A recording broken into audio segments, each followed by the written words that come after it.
ప్రాచీన శాస్త్రీయ అత్యాధునిక వైద్య విధానాలను వినూత్నంగా ఒకే గొడుగు కింద అందుబాటులోకి తీసుకొచ్చింది మెడి9 integrated medical system. Previous episode లో మనం మాట్లాడుకున్నాం రాజమౌళి గారు ఆయన ఫ్రెండ్ శ్రీనివాస్ గారు వేసిన ఎలిగేషన్స్ గురించి. అయితే అందులో ఆ లెటర్ లో క్షుద్ర పూజలు అని చెప్పేసి రాజమౌళి గారు చేస్తారని చెప్పి అదొకటి మెన్షన్ చేశారు. అది ఎంతవరకు కరెక్ట్ అంటారు? రాజమౌళి గారికి సెవెంత్ సెన్స్ సినిమా లాగా క్షుద్ర పూజలు వచ్చు. మీరు ఈ కంప్లీట్ వీడియో అండ్ లేఖలో ఒకటి గమనించారా? ఆర్యా సినిమా లాగా ఒక లవ్ స్టోరీ ఉంది, పలానా సినిమా లాగా ఇది ఉంది, ఇంకేదో సినిమా లాగా అది ఉంది, సెవెంత్ సెన్స్ సినిమా లాగా ఇది ఉంది. సినిమాలు చూసి సినిమాలు తీసే వాళ్ళతో ఉండి బుర్ర చెడింది. అది అర్థమవుతుంది. నెక్స్ట్ ఇంకోటి, సెవెంత్ సెన్స్ లాగా నిజంగా రాజమౌళి అంటే ఇట్లా చూసి క్షుద్ర పూజలు చేసే టాలెంటే ఉంటే ఫస్ట్ నువ్వు వీడియోలో ఎలిగేషన్ పాస్ చేసావే, నన్ను చాలా టార్చర్ చేస్తున్నాడు, నేను అక్కడ ఇతని గురించి రహస్యాలని ఎక్కడ చెబుతానేమోనని నన్ను బెదిరిస్తున్నాడు అన్నావు కదా. నువ్వు ఆ రహస్యాలు ఎవరికి చెప్పకుండా కూడా చేయొచ్చుగా ఇట్లా చూసి. నిన్ను నిజంగా క్షుద్ర పూజలే వస్తే ఇంత అవసరం లేదు కదా.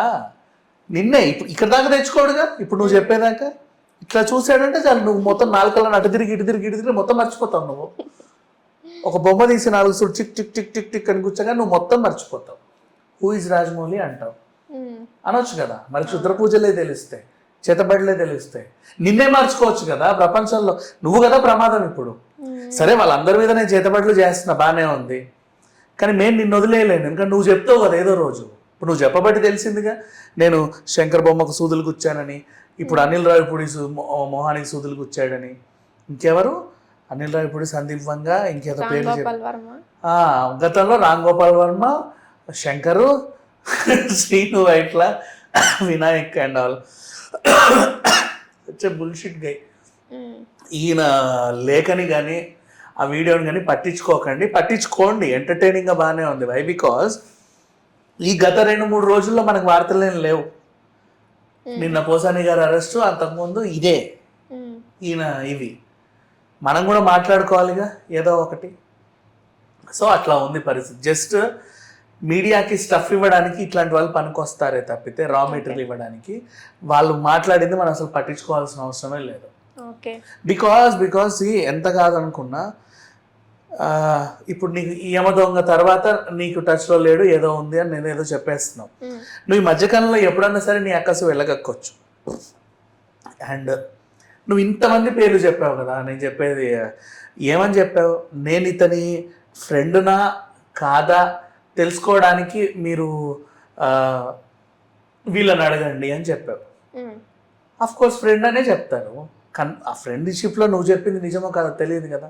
క్షుద్ర పూజలు తప్పైతే మీరు లై డిటెక్టర్ పెట్టి కనుక్కోండి అన్నారు. క్షుద్ర పూజలకి లై డిటెక్టర్కి సంబంధం లేదు. ఇన్ కేస్ ఒకవేళ లై డిటెక్టర్ నో అని చెప్పినా నువ్వేమంటావు? సెవెంత్ సెన్స్ లైట్ లై డిటెక్టర్ని కూడా మాయ చేశాడు అంటావు. అప్పుడేం మాట్లాడతావు? ఇప్పుడు అనడం చాలా సింపులే, లై డిటెక్టర్లా పెట్టుకోండి అని చెప్పేసి. క్షుద్ర పూజల్లాగా నువ్వు దాన్ని కూడా చేసావు. అందుకే లై డిటెక్టర్ ఆయన మాట వినలేదు, ఆయన అనువనువు మొత్తం అఘోర క్షుద్ర పూజలతో నిండిపోయిందని అబద్ధం చెప్తావు. ఏదేమైనా సరే ఇప్పటివరకు ఆయన మీద ఇలాంటి ఎలిగేషన్స్ ఎప్పుడు రాలా. ప్రతి సినిమాని కుటుంబ సభ్యులందరూ కలిసి నీట్గా క్యూట్గా తీసుకుంటారు. బట్ ఇట్లాంటివి నమ్మాల్సిన అవసరం లేదు. ఓకే అండి, థ్యాంక్ యూ.